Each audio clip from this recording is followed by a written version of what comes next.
hip-hop writer is a creator, composing understanding words of culture brilliance, powering a rebalance of the elements equally.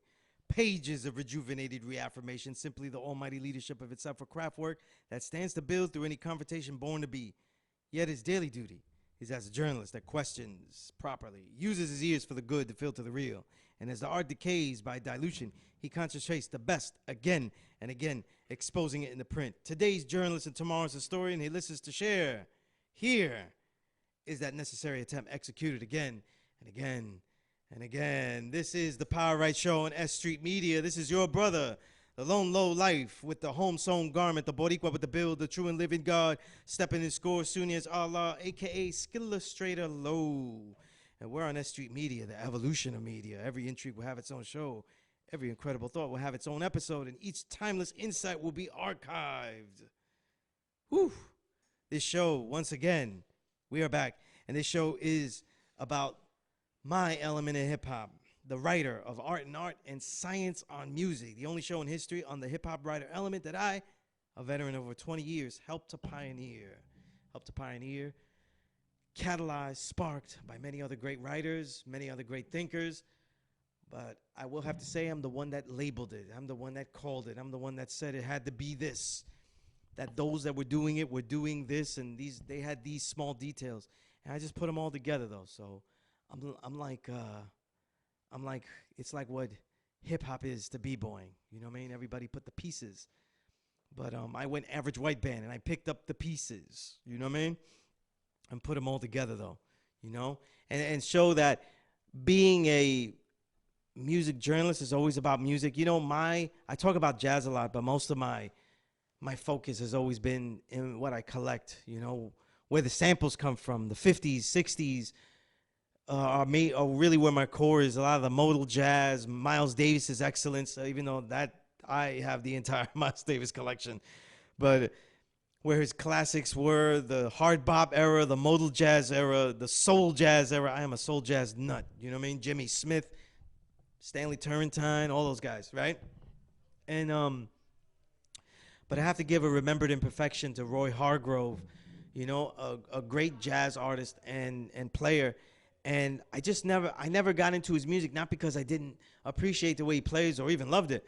I just didn't collect that era. I left out that era, and it's sad. But now that I dig so much and I've collected so much music, it's sad when someone returns to the essence and it sparks us collectors to mine over things that maybe we missed out on. And just because we might be, I'm going to say, biased against certain eras. I'm very biased against everything past the 70s. If it's not soul, funk jazz or soul jazz, you know what I mean?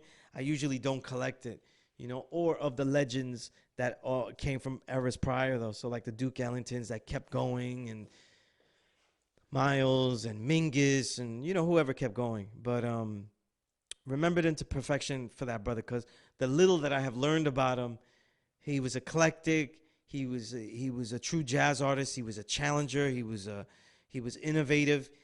You know, everything that you aspire to be in jazz, he was. You know, so my condolences to him.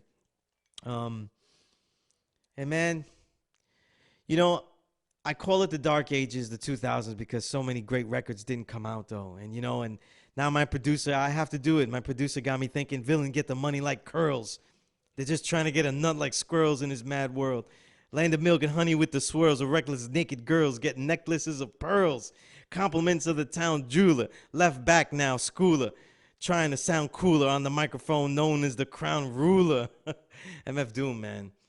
You know, I like to do these appreciation shows, and, you know, it's really almost not necessary. So many people are obsessed with Doom, and so many people that would be obsessed with Doom aren't yet, you know? But that's the glory of hip-hop, and when I call it the dark ages, is because so many legendary MCs that had their opening reign. I say opening because I don't consider Doom's reign done, but one of the greatest reigns of all time in hip-hop is that 99 to 2005 era of Doom, and that particular pinpoint of 2004 where he came out with we were still messing with King Ghidorah, but then he had Mad Villain, and he had MM Food, and he had something else. And we were still just reeling off of Victor Vaughn, so that 93 to 94 reign peaked in that 2003, 2004 reign, where he peaked in '04. Just incredible work, addictive as fuck, and so influential, I just have to make a nod to that, but at the time of this recording, everybody would have voted, and times are good now. The battle has been done. Yo, this last week was about voting, but the way people made it out to be, I thought it was The Empire Strikes Back. Like, they made it like it was Return of the Jedi, you know what I mean? Vote blue, everybody was, all of a sudden, the Democrats are the revolution, and it was just ridiculous, right? So I'm going to go, I've been talking a little bit about it in the last couple of shows, and by the time this becomes a regular, you can restream this, re-listen to this, our voting will have been done, and you would have seen my point a little bit more clear, because the cocaine rush of voting that it's become, you can now see this perspective. But I'm going to give you some perspective on voting, my own system, what I think it should be, or develop into, or develop away from it is now, how it could start. But also, how did we, the supposed militant hip-hop crowd, get into all this stuff? Because it wasn't your idea, hip-hop nigga. You know what I mean? That rhyme, and then say, yo, we got to vote. I got my sticker. These guys, they want to shoot up every nigga in the fucking world on record, but then they want to go vote. They sound weak. But here's one thing, right? The first thing I think of is when they say your vote is your voice. You know what I mean? And we have to start by making note that this is one of the most poorest, most diluted powers given to man.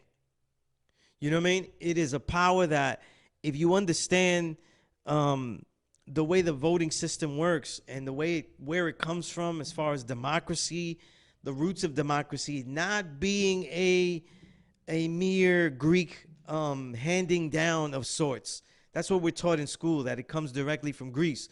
But the Greeks didn't know how to do it either. And if you really study a lot of Greek thought, and you get past the homo memorabilia and all that kind of stuff, and the island of Lesbos and all of their pontification and their diluted wine ciphers, right? They didn't really have the democracy that we supposedly have now. They had some form of representative democracy, but it wasn't to that effect, and it wasn't effective either. But most of American democracy is basically diluted from the native indigenous tribes that were here, but also their thoughts and diluted thoughts from the passing down of the Egyptian mystery school system that passes down through masonry, right? And that's a long trip I just gave you, a long trip of research. So I'm not going to go into all that. I don't need to go into all that to show you that what's wrong with voting. I just want to show you that voting isn't necessarily a European tradition of excellence, that they make it out to be, the evolved, the perfect evolution of representative thought and communal, work and community, togetherness. That's totally where it's not from. What we get now, though, with voting, though, is that we get, simply put, though, we get the singer over the song, right? We live a songs of issues, different songs of issues. And yet, when we go to vote, we vote for singers. I like the way he does it. And he will sing the songs. Yo, imagine we bought records that way, like Democracy. Like, yo, he's going to sing me the songs that I like, so I buy his record, man. Shit. People today buy their favorite artists, though, without hearing their album, and they constantly are disappointed, though. Constantly. You know what I mean? And this is what we do when we vote. At the same time, we're also led by the singer choices of entertainers and athletes. So the society sets it up where entertainers and athletes, though, because they're easier to manipulate And because we relate to them as people of achievement more so than anyone else that we can trust, we trust their opinions about who to vote for. Why? I said this before. Unlike our leaders in the community that continue to betray us, right, on their Sharpton-like ways, the entertainer and the athlete have measures of success that we can technically measure. I didn't say we measure them well, but they have technical measures of success. The athlete has statistics. We could say this guy's a winner, so he's going to choose a winner, right? The entertainer has loads and loads of platinum singles and albums, so their choice is going to be a winner because they know how to pick a winning formula. And we're not even talking about the worth of the way that was decided, but it has real statistics. Unlike real life, you know, the real black leaders and all the brown leaders that have ruined things and have sold us out, they don't have statistics that we have faith in and that we have confidence in.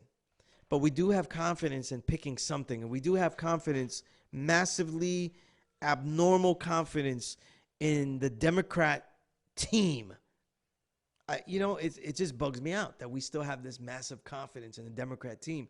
And with Hillary losing and Trump being this bad, or being exactly what he was meant to be, it almost has done the wrong thing in reaffirming that we should have been Democrat all the way.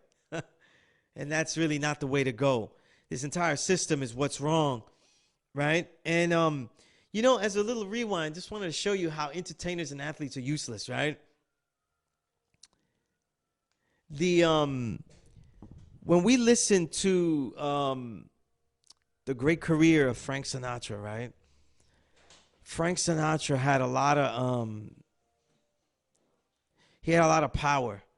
He had a lot of pull, and deservedly so, as far as if your pull is earned by the art. People, they like to give The Godfather and put the horse head in there to do stuff. But when we look at the parallel, Frank Sinatra's work as an actor and definitely as a musician is incredible. But Frank Sinatra is one who had been one for liberal causes throughout his whole career. The heyday of his classic career, the 50s, the 60s, and he became a friend of John F. Kennedy. And there was one moment where John F. Kennedy, right? There was one moment where John F. Kennedy was supposed to stay at Frank Sinatra's house, right? And Frank Sinatra changed up his whole house so it could be conducive and safe for the president to stay there over the weekend, or what was, right? Yeah. So check this out. This is a Kanye parallel right here. Show you the insignificance of the pettiness of the entertainer and the artist. Frank Sinatra was expecting, mind you, Frank Sinatra always had liberal thoughts and ideas and championed great causes, right? He was one of the people that helped Nevada desegregate because they wouldn't have his Count Basie Orchestra when he was with Quincy Jones, as I mentioned in episodes before about Quincy Jones. And of course, Sammy Davis Jr., when they were with the Rat Pack, they had to get him in, and they wasn't feeling that, and they had to desegregate that, and he used his power to do that, among other things. But when it was time for his friend to come over, John F. Kennedy was convinced by, they say, Robert Kennedy, to not go because he had affiliation with mob ties. So at the last minute, Frank Sinatra was denied. But Frank Sinatra was denied for his rival, his singing rival, Bing Crosby. So Bing Crosby is the one that he decides to stay with, and Frank Sinatra was so mad, they said that the heliport that he had built for John F. Kennedy, he destroyed it with a sledgehammer. This is what they say. And then years later, you see that once the pure evil incarnate Ronald Reagan goes from his acting career to the gubernatorial race in California, then all of a sudden we see Frank Sinatra switch to being Republican and supporting Ronald Reagan, and Ronald Reagan becomes his bestie, And you can't think of a better parallel with Kanye because we want to listen to entertainers because they have formulas for success and massive success, which Kanye absolutely does. He has had massive commercial success with a formula that I don't respect much, but he's had it. And when Obama insulted him, it was nearly the same of him switching to to another man whose ideology is totally against what you had championed before, just because of your own pettiness of who your bestie will be. So this is why when we choose a candidate, we're always in trouble of choosing the singer over the song. And the songs are our issues. And if we lose sight of our songs, then then there is no point in doing this, Unless there is a society where the people are educated about policies, then the voting system is corrupt by default. And we'll always be picking the singer over the singer. You know what I mean? And we have to find it abhorrent and unacceptable and something needing of massive change. I don't mean change. I can't say change in politics anymore because the abuse that Obama gave it, you know what I mean? And mind you, yes, we can, right? We will change. What was the saying from Obama, though? I forgot. Right? And change. These were actually taken from the farmers' migrant movies and Cesar Chavez. They just translated it into English. So it got so diluted, but I mean revolution. I mean destruction of the entire system as it goes along. Because choosing a candidate and expecting their word to be bond on the issues that they claim is inconsistent. And mind you, here's another problem with that. There is no system for us, the citizen, to keep real track of whether they kept true to their promises and what happened and why they couldn't.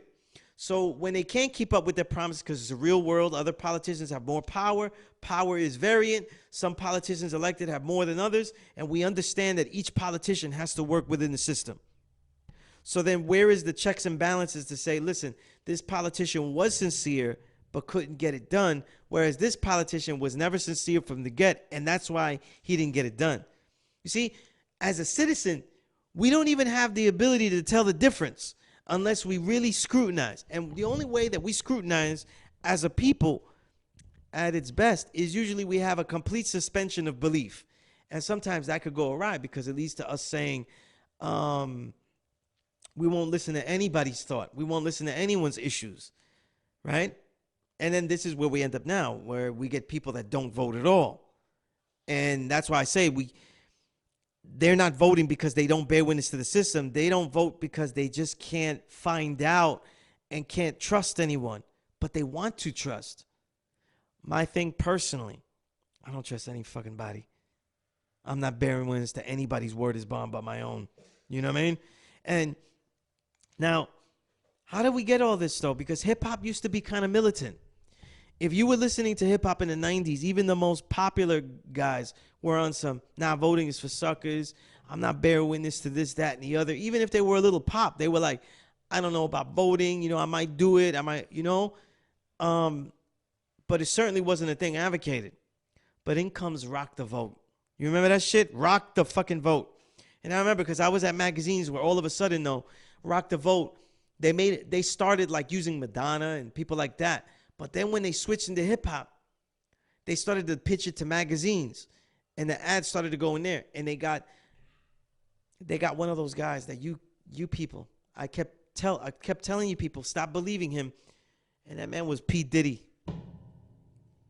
That man was P. Diddy. And look, let's check this out. If you go to the Rock the Vote website now, this is what they say, though. It's some pimp shit, if you really read between the lines. Rock the Vote is a nonpartisan, nonprofit dedicated to building the political power of young people. By the way, when people say nonpartisan and nonprofit, we always get fooled with that word. If nonpartisan means that they don't bear witness to any political party outrightly. But that's all it means. It means outright. It doesn't mean that they won't support exactly the same issues of a particular party. It just means that they won't outright say it. And they won't outright align themselves. It doesn't mean that they're impartial, right? And the idea of, I'll give you an example of nonpartisan bullshit, where it's bullshit. the entire blue dog Democrat reality. You know, where it was ushered in by the Clintons, and they were blue dog Democrats, and they had to call them blue dogs because they were so pro corporation and so pro multinational business corporations and businesses that they were exactly like Republicans, but they weren't. So they had to make up a new name for them, though. It's like they had to make a subgenre for these singers. You know what I mean? And we ate it up. We ate it up. You ask any brother on the street, all they remember is the fucking saxophone playing. They don't remember a goddamn thing. They remember him getting his knob busted off. You know what I mean? They don't remember anything that he did. And it's a shame that we consider those black things. You know what I'm saying? He did some foul shit in the White House. We consider it a black thing. Yeah, that's what brothers would do. I would do that too. You know what I'm saying? We don't go, that's a white thing, because the guy that was doing that shit was JFK. It wasn't, you know, it wasn't the black man doing that first. But look, and when we say non-for-profit, though, if you do any business research, trust me, non-for-profit is some of the most profit-grabbing motherfuckers you ever work with. Oh, man. And you know what? If you never worked with a nonprofit or never been in a nonprofit, then you don't know what I'm talking about. You know what I mean? But, you know, when you wonder why all the money that you give to these corporations, these charities, and all these kids are still sick, yeah, that's why. That's why they're still sick. But, yo, it continues on, right? Because it's a nonpartisan nonprofit dedicated to building the political power of young people. And it doesn't say how they'll do that. Young people, that's such a generic term, too. You know what I mean? It's just about making young people do certain things. In other words, it's about making young people do political activities.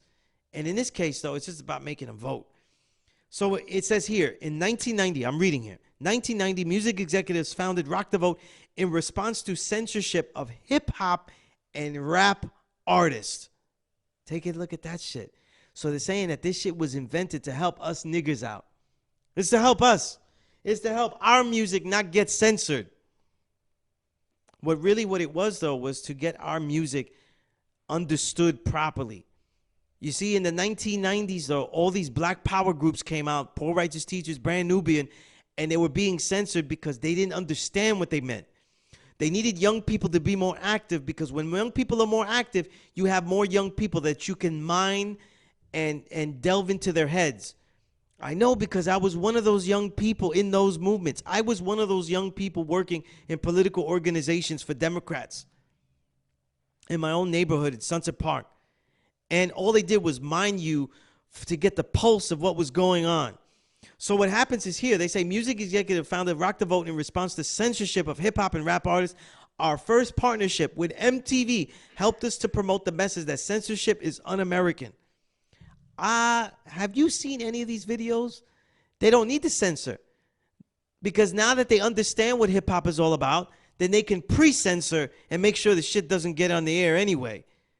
Just like when we wrote pieces about payola, when they found out that payola was being exposed, they just did pre-payola. We'll just do payola before we get here. We'll do the payola around the corner. You know what I'm saying? They do the dirty deed before they get to the final spot, before they get to the mountaintop, right? And all of this was to engage young people across the country in fighting back censorship. They said they worked with MTV, but just a couple of years ago. If you remember, there was a list of MTV and BET had, of artists that they refused to play. So they didn't have to censor. You know, artists were being censored. It wasn't about artists getting play, but it was about embracing the hip-hop artists so that they could advocate their message of voting. So for over 25 years, Rock the Vote has revolutionized the way we use pop culture, music, art, and technology to engage young people in politics and to build, check this out, build our collective power. It should read theirs. It should read theirs. And now, all of a sudden, 25 years later, all these hip-hop niggas is wearing the I voted stickers. It breaks my heart just a little bit that there's no rebellion in it. You know what I mean? There's no rebellion in it. There's nothing in it. And I won't even continue to go on, because if you want to see the power that this has, you can go on their website and see their 2016 impact report. Yeah, go read that. Go read the impact report. So it changed, right? The system was changed because of what Diddy and Rock and all the promoters of hip hop and pop rap really did with Rock the Vote, and they adapted to hip hop, and thus the Black Latino urban markets, and now all blacks and Latinos are gonna go rock the vote. And for a while, remember, it was like hip hop the vote. I remember I would work at magazines and they give me one of those shirts, and I'm like, yo, this is a rag, Duke. Take this shit back. I'm not looking like a bitch though wearing that. I'm a fucking Che Guevara, man. I'm talking about Fidel shit. I'm talking about Malcolm X shit. You know what I'm saying? And you're giving me a vote shit? I'm still on the ballot of the bullet. When has that changed? None of that has changed. It's the ballot of the bullet. And we'll continue to go on. If we study and vote knowledgeably, we literally realize, as I said before, that we vote for a word is bond. You voted for that guy's word is bond. What services do we buy this way? We buy no services this way. So we embrace the corruption of capitalism, but don't even trust it that much, because you've never bought anything on a word is bond like that. You know what I mean? You've never, people don't even trust rebates. When you go, I have a degree in marketing. When the first thing you learn about rebates, though, is that rebates are when the companies don't really have that much money like that, because they ain't trying to pay that shit back. So it'll be like, yo, give them a rebate. Tell them we'll give them money back for certain shit, because no one sends the shit back. And back then, it was even harder than now. But even now, people don't even do rebates. Yo, I'm going to go get my rebate. Yo, how many times you talk to dude, you say, yo, you ever got that rebate? You said it was a lot. Nah, I forgot. This shit expired, son. This shit was a month ago, and I fucked up. Everybody fucks up the rebate, because no one does anything on word is bond. Advanced word is bond. No one, when you buy stuff, you never care about their future word is bond. You know what I'm saying? Even when you get like a warranty on a product, best believe though, the warranty will tell you how long the product is supposed to last. If the shit says we'll give you a 2-year warranty, you better make sure you're looking for new ones in 2 years, because that shit is gonna break in 2 years, right? So nobody gets the 2-year warranty. That's why we don't fuck with it. But check this, right? We do the voting. Now, in a historical sense, this country historically is characterized, its major theme, that is about not keeping its word is bond. That's what this country is all about. I find it's always, to me, a level of foolish feeling walking into a booth as an indigenous original man, expecting any confessed American of any shade, as now they're all colored red, white, and blue, to keep their word is bond. It's a ridiculous process. And if anyone is voting, if you look, right, I'm in my early 40s now, right? I've had the right to vote for over 20 years, right? 25 years. I voted before. You know, people think that others that choose not to vote, they haven't done it before. I deliberately did it. I wanted to know what it was like to go in there. And when you look at the best choices, the candidates that have really done something in their careers, they are anomalies. So we have anomalies from Charles Barron to today, where we have possibly Alexandria Ocasio-Cortez, who possibly could be an anomaly in this situation. If anybody voted for her, then I see it. I definitely see it, because there's a high possibility she's an anomaly. But why? When we look at it, the latter Ocasio, right, who's been given such a stamp of progressiveness that still has yet to be proven, right, or made into some kind of palatable logic, because in when they go the socialist Democrats, though, that's a fancy term. And it's a literal oxymoron that has made themselves into a group, because they know that healthcare is one of the things that needs to be government paid, right? And taking what Obamacare was to the next level, right? And these are things that should be done. That there are socialist things in the society, right? Major things like police, fire department, education system, that if there are technically socialist aspects, which they are, then they need to be focused on even more so, so that way the society furthers along. So social democrats, they don't even have to push a progressive agenda. They just have to solidify and advance what is already there. So it is not as progressive as you think. And when we look at things, I don't hear a plan. So much so that when we look at these politicians and they say, like, I hear ideas, but not a real plan to do it. What we say to ourselves, well, we're the populace. If they give out their plan, then the other people against it would know how to counter plan it, or counter oppose it, I should say. That makes great sense. But again, though, it's going back to the legitimacy of accepting someone's word as bond. And it's just, for me, it's not acceptable, right? So I asked, though, let's say using Ocasio as an example, are you voting for an Ocasio because she has progressive ideas with no real plan to achieve them, just somewhat great ideas and a great reasoning too, right? And even so, I'll even say an intention. Or that she has these plans and you are voting for the choice and advocating of someone to try to achieve those plans, fair enough, right? Or you're just voting because she's Boricua, como nosotros, right? From the block like us, out in the BX, right? She's from Pilon, right? Those Pilon blocks, right? Or she's pretty and youthful and someone new ought to be given the chance since everyone else has been terrible, which is usually the same reasoning that we did. We went in there and we just checked off Democrat, right? And so even so, right? When you have it like this, right? All of these are good reasons, but they are poor reasons, and they usually are the very best reasons to ever vote for anyone. See, the other man in the affluent areas, they decide their issues as a collective and have been grooming and guiding the hopeful candidates the whole time.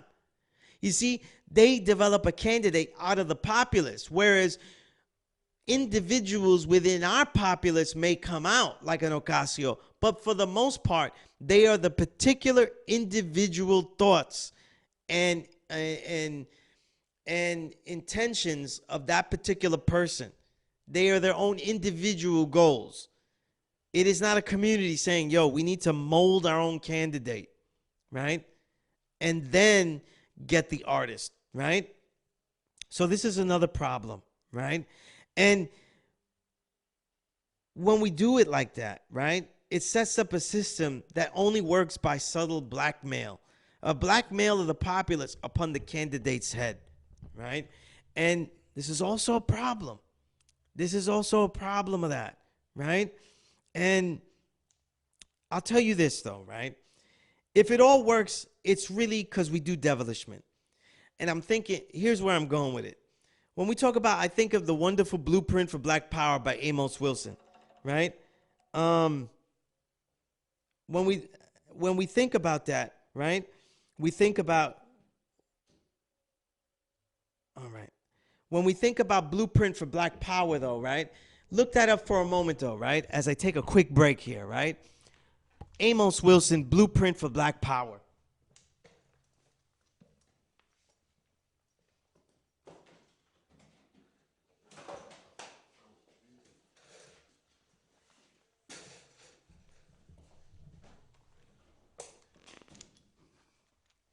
As we take that break and you had to go back and we look up Blueprint for Black Power, right? It was assigned that with Amos Wilson's book, this is an 800-page book I read, right? Amos Wilson should be read by all people, all of his books. But I'm saying from even the most progressive and revolutionary like Amos Wilson to the most non-revolutionary, there is this idea and this model that the way we build up our communities is by controlling the candidates, by the threat of the vote. And so, you see, the thing is, though, is that what we do is we imbalance communities when we do stuff like that. We're not really understanding the communal effects, though. And what we usually do is we set up a system of basically imbalance, right? Let me go into this for a minute, right? So we muscle as a collective of power to force a politician, and we really end up imbalancing other communities. We just have this thought that our successes would only hurt the grafted man, the other man, the man in power, the man living affluent, the one who has oppressed us. But locally, the imbalance will hurt the closest communities because this whole system is also under capitalism. What I mean by capitalism is the abuse of capital, as in our black mind, our black body, our black soul, and all associated product are the major assets. So our ruthless success doesn't hurt the other man. It hurts the other ones. The ones that look like us, do lots like us, but not all of them are like us, right? And we've been taught we'll do anything for themselves and certainly not with us. So it doesn't matter. They're Mexican.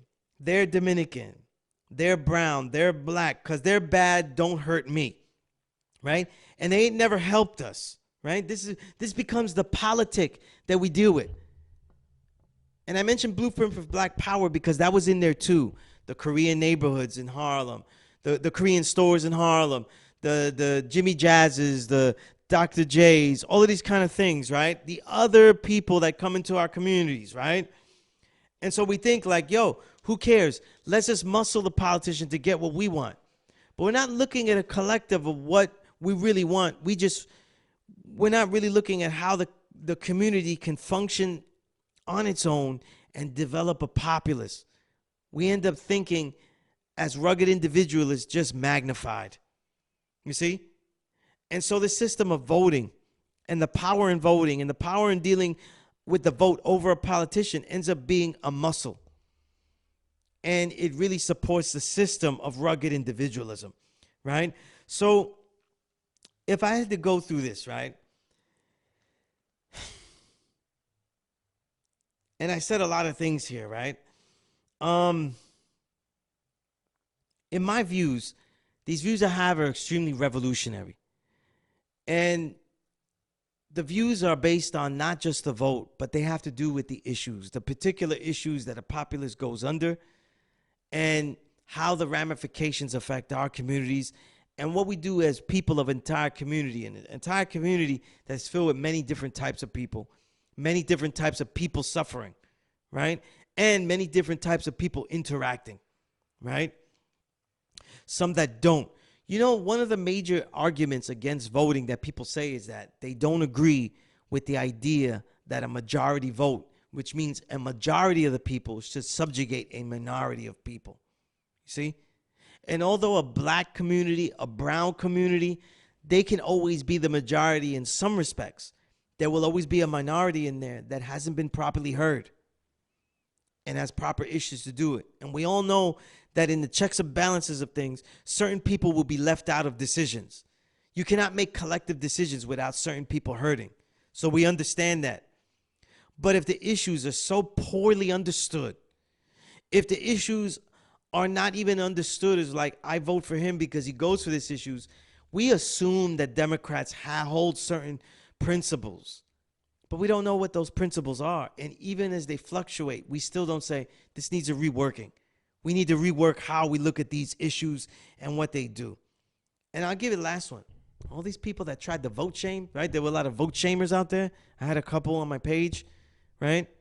Apparently, I'm not a felon, so I'm supposed to vote.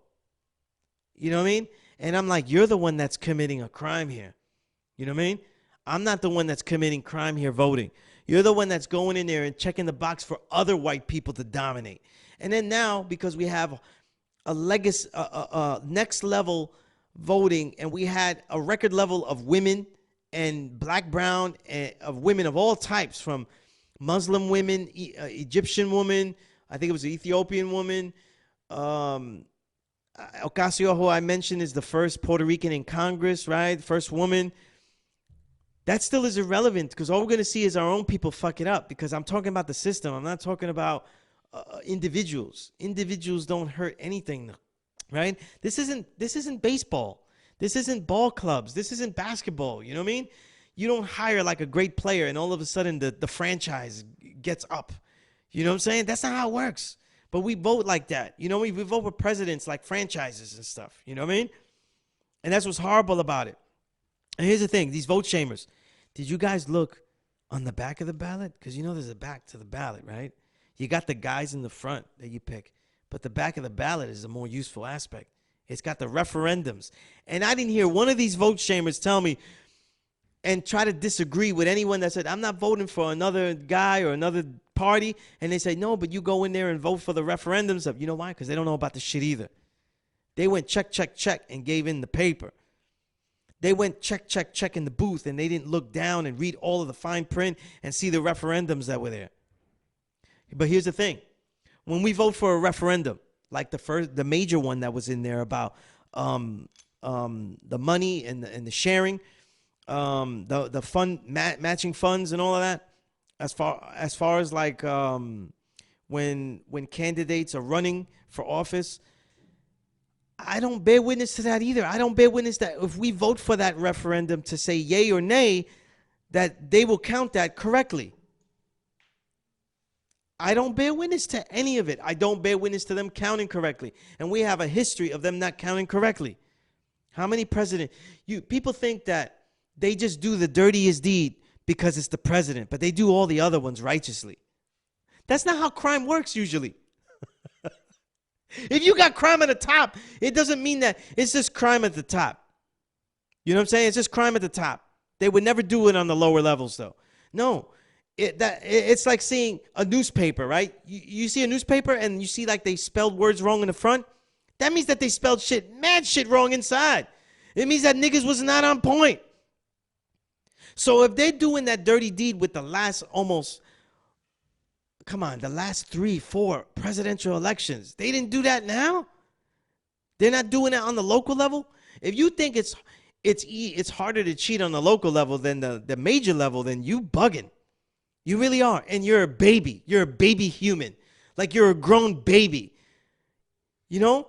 And yet we go in and vote, and it's a grown baby system. You should be voting and thinking this needs to change, this voting system. And here's how we fix it. We need to actually propose that we only vote on memorandums and propositions. Before, what we have is a system. We have a system of propositions and issues that are educated in the populace. And let me tell you something. People talk about countries and stuff. Every registered voter, if you want to register and vote, you also have to learn about some of the issues. Right? And don't think this can't be done, because every damn immigrant has to learn some fun facts about America. Right? When you're an immigrant, you got to take that test, and you got to know shit that we done forgot about a long time ago, right? Because I'm Boricua. I never had to take that shit. I don't know nothing about who's the third president shit. I don't give a goddamn. He's a white guy. Everybody's white. That's the answer. You know what I mean? Who did this? That's a white guy. Answer correct. You know what I'm saying? we don't need no details or nothing like that, because all of these guys were old slave owners. You know what I mean? And the guys that weren't slave owners, they were some of the most heinous indigenous killers that you'll see ever known to man. You know what I mean? And some of the presidents that we talk about, they made their way by killing indigenous, you know? Just like all of the Latin American countries that copy, and we think that, oh, these people, they kill the indigenous out in Guatemala and stuff.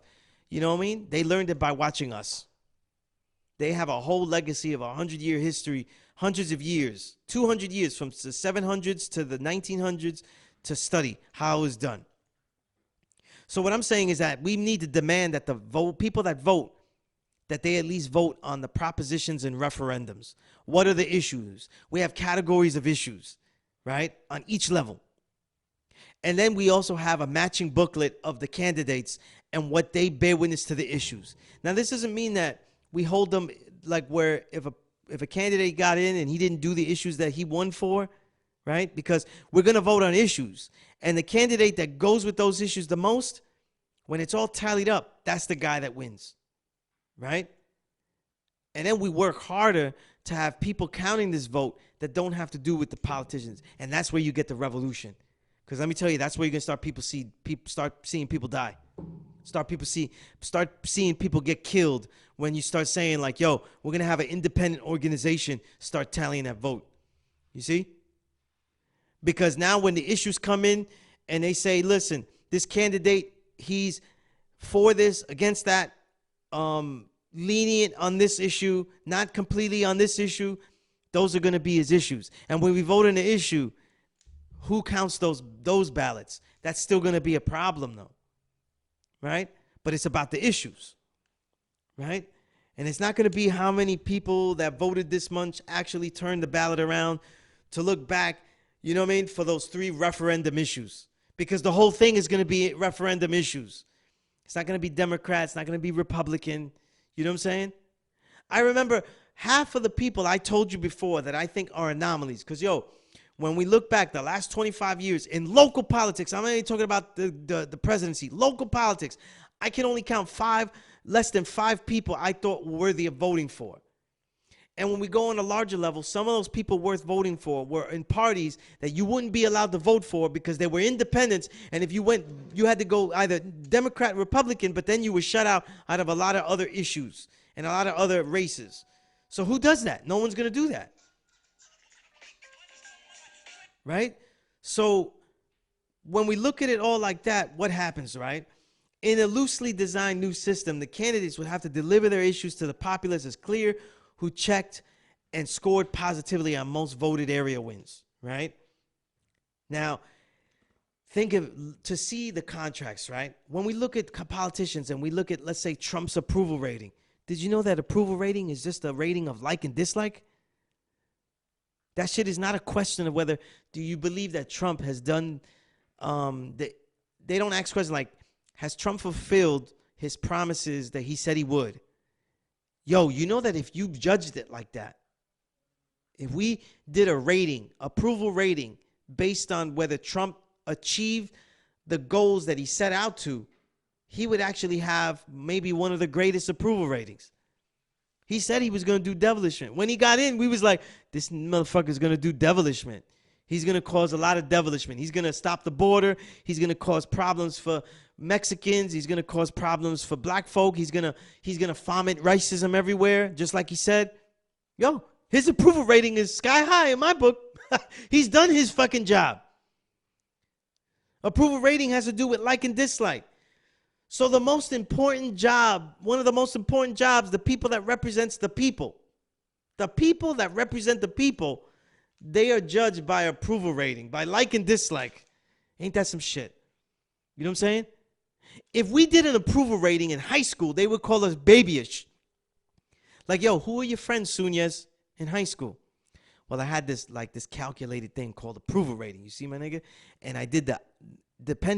I did this complex algorithm about their IG followers mixed in with their Facebook followers. And the guy that got the most intersectionality in there, that was my fucking friend. And say, Sunyas, you're a fucking petty motherfucker right there. But that's the fucking president. That's how we do with the president. We do approval ratings of like and dislike. Who gives a shit if they like him? It's whether he did the issues. And now we don't understand. Now, look, to close on this and just throw a couple of tidbits before we get out of here.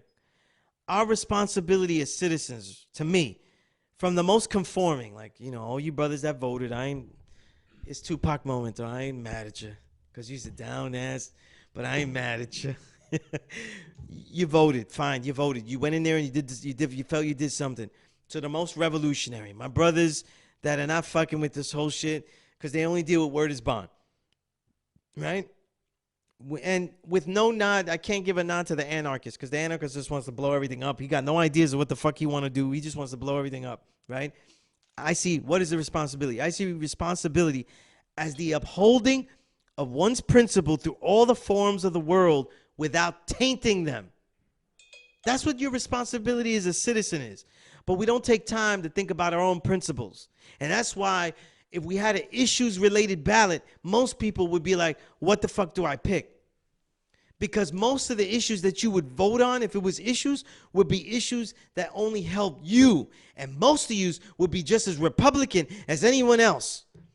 You'd be about your own issues, and you wouldn't be about, wait a minute, I got my own, no, but what about the other people? You know what I'm saying? Because a lot of us black folk, we're out here looking at things. We go, what about me? I don't care about those Mexicans that they're taking their families away. You don't care about them. And a lot of us Puerto Ricans, we're like, I don't care about those Dominicans. You know why? Because I'm an American citizen, quote, unquote, right? So I don't care about them. We all care about only us, right? And these are the roots of fascism. You see? These are the roots of fascism, right? So when your responsibility is to decide and uphold your principle without tainting them, right? All of us are in the community. All of us have to build with the youth, and we need to have works that prove it. You see? You know what's real? What's a real? What should be really a draft? What they should have a draft for citizens? They should draft every single youth, and instead of having them go to war, they should draft them in some kind of community work when they're 18. That's what they should do. Every single youth that hits 16, they should be drafted to do some kind of community work. And when you look at the people that are prosperous, though, the people that really excel with the people and in their own endeavors, they did some kind of community work. You see? Community works, to me, and arts that add on to the people's development are what actually further the level of a people's thought process and a focus of what their principles really are, what they agree with, what they disagree with. You see? And until then, though, I won't vote for any politician's word is bond, but my word is bond. So all of us have to stay doing the knowledge to all these ciphers, all of them, right?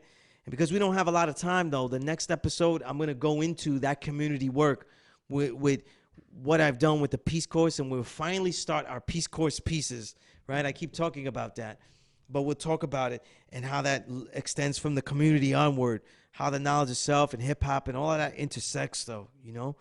We have about a couple of minutes here, so I just want to give some loose thoughts, right? Just loose thoughts. I'm still impressed by DJ Muggs, you know? The diversity that he gave in the 3 projects I've heard. A complete hardcore album he gave with his, Day of the Assassin album, and I don't know, every time Muggs works with G-Rap, he makes one of G-Rap's best songs, you know? And every time, when he works with Cypress Hill completely, this album that he did with Cypress Hill is not an easy burner. Like, it doesn't hit you immediately like every Cypress Hill record. And that's what I liked about it. You know, he called it Elephants on Acid, and it's like, it's really some drugged out music. It's some really crazy next level shit, and you dive deep into it. But then he gives Rock Marciano perfect beds for him to be a star in and to shine on, and kind of merges what he was doing with those 2 records in between. It's just amazing to see a legendary producer still be so progressive and so successful in making a ill sound that, like, is to us is hardcore, you know what I mean? And it's why, like, with people like RZA, I always support him experimenting, because when it works like it does with DJ Muggs, you could get something that you never heard before. And that's what I love about hip-hop. This hip-hop's been around for over 40 years recorded. I want to hear something that I never heard before, but that still has the ethos and the energy that I had when I started, though. So it's just some thought. I keep thinking about that. But, yo, check this out, right? Yeah, I saw a post online, right, on the Facebook, and it said, it says, which album will you delete? And they put four albums. Which one you can delete? I don't see which one producer picks, right? You got 36 Chambers, Illmatic, Midnight Marauders, and Ready to Die. My producer already knows which one I'm deleting, though. So we're in tune with this, right? Ready to Die, because you need Midnight Marauders is too progressive, Illmatic is too important, 36 Chambers is too important too. Like, they changed the music, and Ready to Die isn't really a progressive record. It's just a classic album. It's not really like a next level record, right? And I explained why, and some kid, he told me that I was wrong, though, about Biggie. Even though, he fucking wasn't there. He's just listening to shit, and, kids, they think because they rhyme a couple of bars and they do something on Bandcamp that they know the entire hip-hop history and industry. But he said something that was total bullshit, and why I go back to it all the time. Look how he ended this comment to me. He said, if you can't respect that, your whole perspective is whack. Because he said that Big started businesses and all, and his mom is set for life. First of all, when it comes to Diddy, don't assume that anybody's life is set for life. Okay? Now I know you don't know what you're talking about. But yo, when we have to start looking away from rugged individualism, rugged, raw, ruthless. I will do it for myself, and that's the way it goes. Hustle, and then just for the individual. Stop assuming that when you do it like that and succeed, that it only impacts you. If you don't care how it impacts anyone else, that's fine. I guess you're an asshole, and that's just the way it works. But don't assume that it won't. And a lot of the stuff that Biggie said, yes, I will make those songs with you, Diddy. I will make those pop songs. So people don't know the history of Ready to Die. Half of it was made hard. And then Diddy said, what the fuck is all this shit? And then they did the other songs. The other songs, to me, I said from the beginning, don't fit him. Because I always was against the commercial stuff. And I didn't hear those songs first. Because I was hearing underground songs first. Machine Gun Funk, all of those were what I heard first. When I heard Juicy, I was like, what the fuck is that? When I heard Big Papa, I said, you don't use a sample like that. Back in 94. It's too easy. Only West Coast niggas did that. You know what I mean? Only Nate Dogg. I mean, not Nate Dogg. Fucking, Warren G would use a sample to make a hit like that, and using Doobie Brothers, so basic Doobie Brothers, without doing nothing to it. But people go, if you can't respect that, your whole perspective is whack. He actually quoted Jay-Z. How disgusting is that? You know, nigga, I know the nigga's off when he quote Jay-Z with me. But like, if we love hip hop, we can't just salute the hustles of the individual. We also have to respect the music and see like that each artist, as big as they are, they also influence things. So even if we love Tupac, we have to see the negative influence that he had with certain things. But it wasn't artistic. It was his life moves that had a lot of negative impact because they were done without thought. They were done rashly. At the same time, a lot of Biggie's moves. You know, I'm going to put this out there because we're almost at the end, but I'm going to put it out there as a thought to leave as a cliffhanger. I think this whole East Coast, West Coast beef changes if Biggie makes an outright battle song to Tupac. Biggie makes a battle rap song to Tupac, it changes the whole thing and it stays on wax. And then Biggie could be asked about it and he says, I'm only keeping this on wax. We're not doing anything physical because that's not what we're about. See? Instead of the obsessive, horrible coverage of Tupac as a maniacal black man looking to take shit physical. Because that's how they covered him. You know, and I'll leave that as a cliffhanger. And with that said, I didn't even get to, next week, controversial conundrums. Because if you thought this was controversial, I have a whole list. There's a whole feature we're going to be doing of controversial conundrums. But until next time, there'll be a lot more stories to tell, writings to recite, and records to rewind and reminisce. I am your host, Suyez, a.k.a. Skillustrator Low. And as always, the Power Right Show is a never respect fake broadcast. Peace.